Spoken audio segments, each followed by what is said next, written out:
Alhamdulillahi Rabbil Alameen. Wa sallallahu wa sallam ala nabiyyina Muhammad wa ala alihi wa sahbihi wa sallam amma ba'd. So today we're going to talk about something very, very important, and that is being kind to each other and covering each other's faults. We want to make sure that we're always protecting each other's honor because we're Muslim. As Muslims, we should protect each other's honor. We should not insult one another. We should not curse one another. We should not disrespect one another. And we should respect each other's differences because Allah subhanahu wa ta'ala created us as nations and tribes so we would get to know one another. So we have to respect one another. And an important part of that respect is that we cover each other's faults. We cover each other's secrets. If you see a Muslim, your brother or sister, making a mistake or they did a sin, don't go and tell everyone they did the sin. Oh, so-and-so, he did this, or so-and-so, she did this. No. Instead, you cover their faults. If you cover their faults, Allah will cover your fault. So read the ayah for us. Jazakumullah khairan, Shaykh Abdurrahman. Allah yubarak feek. أعوذ بالله من الشيطان الرجيم إن الذين يحبون أن تشيع الفاحشة في الذين آمنوا لهم عذاب أليم في الدنيا والآخرة.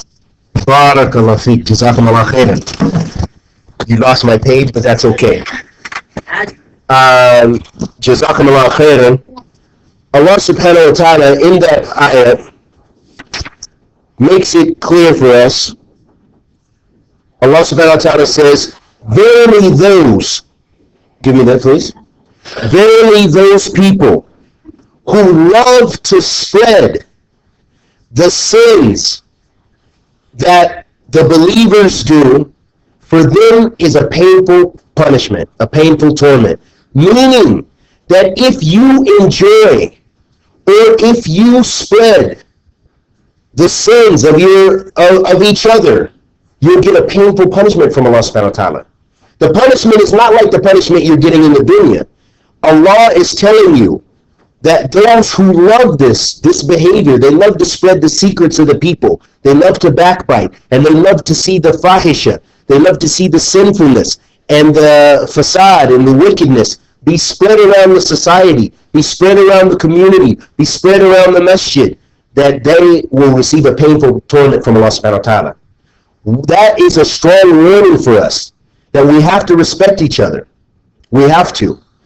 Because that's part of being a Muslim and part of being a believer. And that if you don't, fine. In the hereafter, you receive a painful punishment from Allah subhanahu wa ta'ala, Yawm al-Qiyamah, as Allah mentioned in the ayah. And in a hadith, عن أبي هريرة رضي الله عنه أن النبي صلى الله عليه وسلم قال لا يستر عبد في الدنيا إلا ستره الله يوم القيامة. And this was collected in Muslim and Ahmed. In this hadith narration, Bilal, in this hadith narration,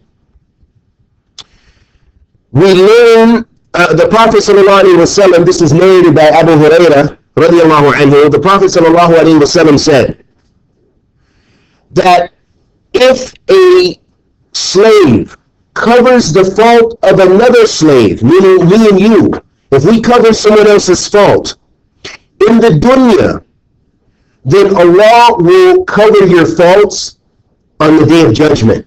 Meaning those sins that you did that were open and secret, because we don't know what you do at night. No one knows, mashallah, now you're reading in the masjid, you're reading the Quran, you're memorizing the Quran. No one knows what secret things, secret sins you do. Allah knows though.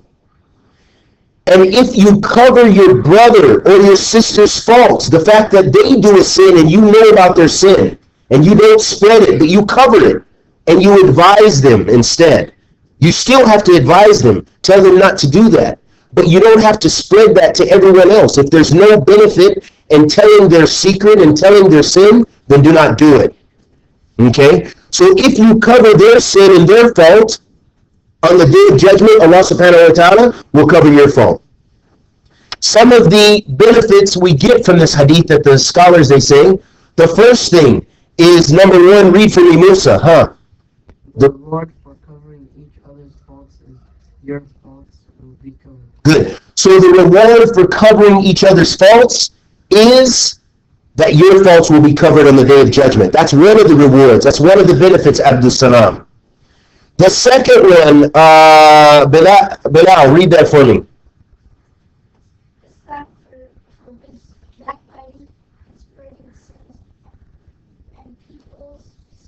Good. Islam forbids backbiting and spreading sins.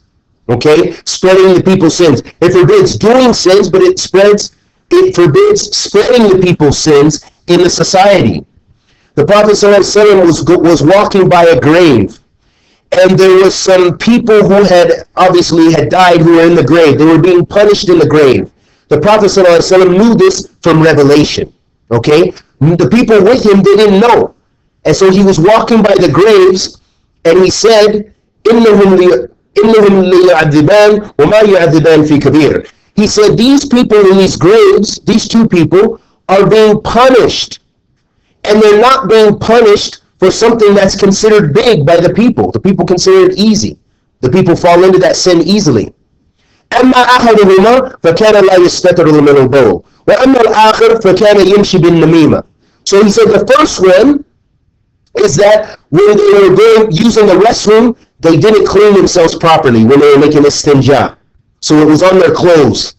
Okay? This is the first one that shows us that for not cleaning yourself properly when you go to the bathroom, you can get punishment in the grave. That shows it's a major sin. So you have to make proper, when you make wudu, make proper wudu. When you clean yourself properly for salat. So it's very serious. And the Prophet ﷺ mentioned that the second person who is أَمَّا الْآخِرُ فَكَانَ يَمْشِي بِالنَّمِيمَةِ. So the second person was the person who was doing namima.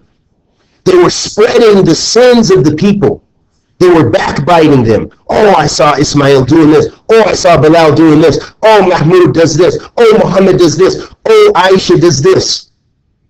This is the kind of behavior you want to stay away from. You want to beware of spreading people's sins and anyone who goes around you and talks about other sins. You don't want to listen to that. You want to try to be in good company. So be careful of that. That's something very serious and something you have to be very cautious of. So I just wanted to briefly give you some of the benefits and stress this importance, because all of us fall into this a lot. It's easy to start talking about people. But you have to remember, you guys are the believers. You guys are the best of examples. All those other kids that are out in the society, not memorizing the Quran, not doing anything, just out maybe gangbanging, maybe selling drugs, maybe doing this, maybe doing this, are different than you. You guys spend your whole day, some of you from Fajr until Salatul Isha, in the masjid, learning the Kitab Allah. You're memorizing Allah's words. That is a blessing. But a lot of the people are not like that. So the people are going to watch you. They're going to say, Ismail, he memorized the Quran. Is he practicing it? Or is he spreading people's sins? Or is he fighting with his brothers? Is he lying? Is he cursing them? Is he causing them harm? Okay? Allah subhanahu wa ta'ala is going to hold you accountable for the knowledge you gain. So I ask Allah the Almighty to bless us all with al-nafiya, wa rizqan tayyiba, wa amalan mutaqabbalan, wa sallallahu wa sallam ala